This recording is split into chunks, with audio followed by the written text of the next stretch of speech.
जाने माने वकील और राज्यसभा सांसद महेश जेठमलानी ने कल एक ट्वीट कर बताया कि किस तरह अडानी समूह के खिलाफ हिंडनबर्ग की साजिश का एक चीनी कनेक्शन भी है। आज इस सिलसिले में उन्होंने दूसरा पोस्ट कर वो सबूत पेश किए हैं जिसके आधार पर इस चीनी कनेक्शन की बात हो रही है। उन्होंने लिखा है कि माहिर चीनी जासूस आनला चेंग वो शख्स है जिन्होंने अपने पति मार्क किंगडन के साथ हिंडनबर्ग को अडानी समूह पर रिसर्च के लिए हायर किया। अडानी के शेयरों की शॉर्ट सेलिंग के लिए एक ट्रेडिंग अकाउंट मुहैया कराने की कोटक की सेवाएं ली गई, जिसने अडानी के मार्केट कैप को बुरी तरह चोट पहुंचाई। उन ढेर सारे भारतीय खुदरा निवेशकों के बारे में कुछ सोचे बिना जिसे उन्होंने वित्तीय तौर पर खत्म कर दिया। चीन के रणनीतिक हितों को बढ़ावा देने के लिए एक भारतीय कॉरपोरेट प्रतियोगी को बर्बाद करने की कुत्सित साजिश की, जबकि अडानी समूह ने कई रणनीतिक अंतर्राष्ट्रीय परियोजनाओं के करार चीनी राज्य को पछाड़कर हासिल किए और जिनके हितों और हरकतों को भारत के अंदर इंडी गठबंधन को बचाने के लिए क्रोनी कैपिटलिज्म पर हमला करने की आड़ में बढ़ावा दिया। इस बात को छुपाते हुए कि वो चीनी राष्ट्र राज्य के हाथों बिक गए थे। महेश जेठमलानी ने कहा है कि जो लोग इस महिला के बारे में जानना चाहते हैं वो अमेरिकी कांग्रेस के सामने चेंग की कंपनी सब चाइना के एक पूर्व कर्मचारी शेनॉन वॉटसेंट का हलफनामा लेकर दिया गया बयान पढ़ लें। जेठमलानी ने बयान भी अपने पोस्ट में अटैच किया है। इस बयान के मुताबिक शेनॉन वॉटसेंट जाने माने टीवी पत्रकार रहे हैं जिन्हें कई सम्मान मिले। उनको चीनी टीवी चैनल सीसीटीवी में काम करने के लिए बुलाया गया। उन्होंने पाया कि चीनी मीडिया सरकारी निर्देशों पर काम करता है, खबरों में सरकार के इशारे पर हेरफेर होता है। कल ही महेश जेठमलानी ने एक और ट्वीट कर विस्तार में बताया था कि किस तरह हिंडनबर्ग की साजिश का चीनी कनेक्शन सामने आया है। तो इसके पहले कल भी महेश जेठमलानी ने एक ट्वीट कर इस चीनी कनेक्शन की पोल खोली थी। उन्होंने बताया कि हिंडनबर्ग को अमेरिकी कारोबारी मार्क किंगडन ने अडानी समूह पर रिपोर्ट तैयार करने का काम किया। किंगडन ने कोटक की अंतर्राष्ट्रीय निवेश शाखा KMIL से एक ऑफशोर फंड बनाने और अडानी के शेयरों में ट्रेड करने को कहा। इससे कोटक इंडिया अपॉर्चुनिटी फंड बना। हिंडनबर्ग रिपोर्ट तैयार होने से पहले KIOF ने मॉरिशस रूट के जरिए अडानी के शेयरों में बड़ी शॉर्ट सेलिंग की। इस कारोबार के लिए $40 मिलियन का फंड किंगडन मास्टर फंड ने मुहैया कराया, जिसका बड़ा हिस्सा किंगडन परिवार के पास है, जिसमें उनकी पत्नी आनला चेंग भी शामिल हैं। आनला चेंग एक चीनी अमरीकी हैं जो अमेरिका में चीनी हितों की मजबूत लॉबिस्ट है। वो सब चाइना की CEO भी रहीं, जो एक प्रो चाइना मीडिया इनिशिएटिव है। ये धीरे धीरे एक चीनी प्रोजेक्ट में बदल गया जब एक विसल ब्लोअर ने अमेरिकी कांग्रेस में शपथ लेकर चीन के पक्ष में खबरों में तोड़फोड़ का आरोप लगाया। जब कई अमेरिकी सेनेटर्स ने इसकी जांच की मांग की तो चाइना प्रोजेक्ट बंद कर दिया गया। उनका ये आरोप भी था कि इसका चीन की कम्युनिस्ट पार्टी से वास्ता है। महेश जेठमलानी ने सवाल उठाया है कि किंगडन को किसने KMIL से मिलवाया। क्या जिन भारतीयों ने इस मामले में हिंडनबर्ग की मदद की, क्या वो इसके मकसद से परिचित थे और क्या उन्हें इससे वित्तीय फायदा मिला? क्या KMIL और उसके भारतीय सहयोगियों को पता था कि हिंडनबर्ग के पीछे चीनी कनेक्शन है? सवाल है, चीन क्यों अडानी समूह को निशाना बनाना चाहता है? दरअसल हाल के कई सौदों से चीन को नुकसान पहुंचा है। इसमें हाइफा पोर्ट का समझौता भी एक है।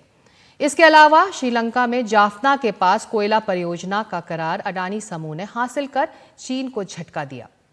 साथ ही ऑस्ट्रेलिया की गैलिली बेसिन में अडानी समूह ने अपने कोल प्रोजेक्ट के पास चीन के स्टोन प्रोजेक्ट को कुछ मुश्किल बना दिया। उसने अपनी रेल लाइन निर्माण योजना को कुछ मध्यम किया ताकि इसका फायदा चीनी प्लांट को ना मिले। और हमारे साथ अब खुद महेश जेठमलानी जुड़ रहे हैं, सीधे चलते हैं उनके पास।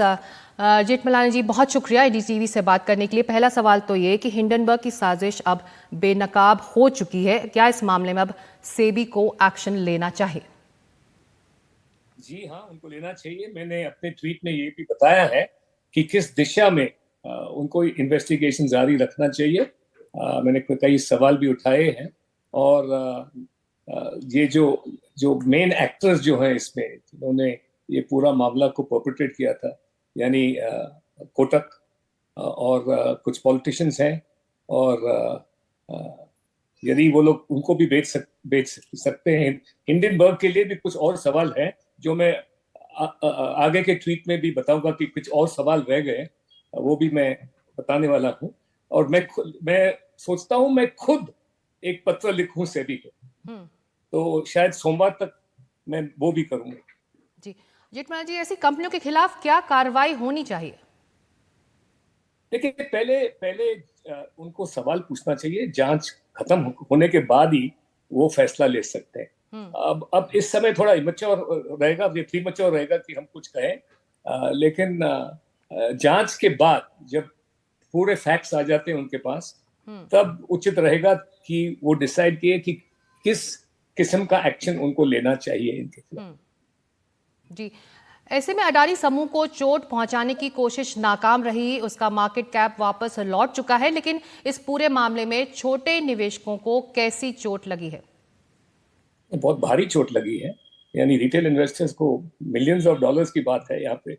काफी काफी चोट लगी है। और मुझे लगता है कि जिसने भी ये गैर जिम्मेदारी काम किया है, उन लोग ने रिटेल इन्वेस्टर्स के ऊपर जो असर होगा वो ध्यान में नहीं रखा है। ये बड़ा इरिस्पॉन्सिबल कदम उठाया उन्होंने, और जैसे मैंने कहा, बहुत बहुत भारी उनको नफा हुई है इस मामले में।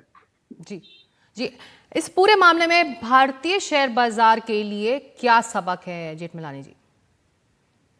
देखिए, मुझे लगता है कि भारतीय इन्वेस्टर के लिए कुछ सबक नहीं है इसमें, लेकिन सेबी को थोड़ा जांच थोड़ा जल्दी करना चाहिए था। और मुझे लगता है कि सुप्रीम कोर्ट ने ऐसे मुद्दे के ऊपर इतना टाइम लेना शायद ठीक नहीं है। बहुत सारे public interest litigation supreme court में पेश किए जाते हैं जो एक्चुअली कॉर्पोरेट राइवलरी की बात है या पॉलिटिकल मकसद होता है।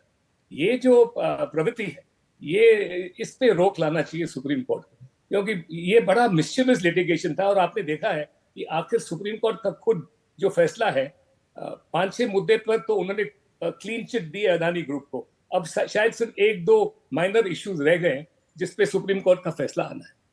तो मेन चीज जो है कि ये कोर्ट का मिसयूज हो रहा है, दुरुपयोग कर रहे हैं, और ये जो टेंडेंसी है ये बंद होना चाहिए। जी, तो जेठमलानी जी, आप कह रहे हैं कि आप मन बना चुके हैं कि आप खुद सेबी को एक चिट्ठी भी लिखेंगे?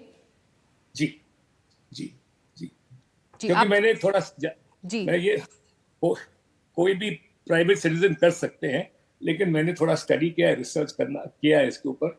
तो मुझे लगता है कि मान मैं थोड़ा ज्यादा कुछ अपने बारे में नहीं, कि मैंने रिसर्च किया है तो मुझे जानकारी है, और उस जानकारी के आधार पे मैं ये लेटर लिखना चाहता हूँ और कुछ सवाल उठाना चाहता हूँ। और शायद मैं सिफारिश भी करना चाहता हूँ कि शायद इस विषय में ये जांच को आगे बढ़ना चाहिए। जी, आपने गहन रिसर्च इस पूरे मामले में किया है। आखिरी सवाल, आप कह रहे हैं कि इस मामले में कुछ और खुलासे आपके जरिए हो सकते हैं जेठमलानी जी? देखिए, इस समय कुछ कहना उचित नहीं है, क्योंकि मुझे बड़ी सावधानी से चलना है ये मामले में। तो मुझे ये इंप्रेशन नहीं क्रिएट करना चाहिए कि इसके आगे और कुछ भी जरूर हो सकता है, लेकिन जांच थोड़ा आगे बढ़ना चाहिए। उसका नतीजा क्या होगा, और लोग का जो भूमिका इसमें उजागर होगा, उसके बारे में कुछ कह नहीं सकता। जी, शुक्रिया वक्त निकालने के लिए और हमसे बात करने के लिए, महेश जेठमलानी।